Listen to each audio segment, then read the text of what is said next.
হরিণঘাটা কলেজে 12 দলীয় ফুটবল খেলার আয়োজন করেছে।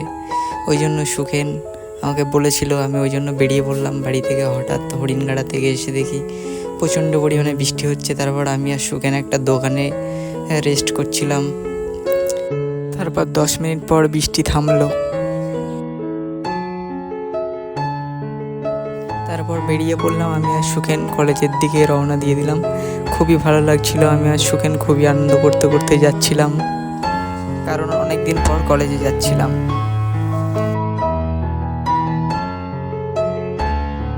তারপর কলেজে পৌঁছে গেলাম। কলেজের রাস্তার অবস্থা খুবই খারাপ, কলেজে ঢোকার গেটের ওখানে।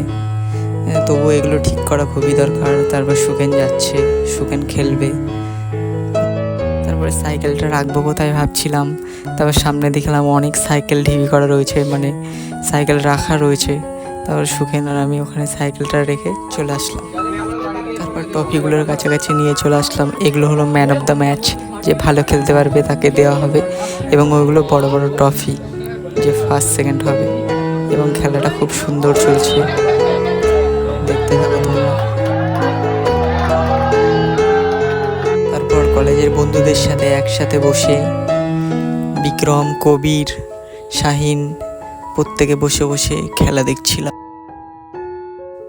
এই খেলাটিতে কোনোরকম কোনো ঝুট ঝামেলা নেই, খেলাটি হয়েছে খুব সুন্দর, খুব দারুণ। এই খেলাটি পরিচর্যা করেছিল হরিণঘাটা কলেজের রঘু স্যার এবং পলাশ স্যার।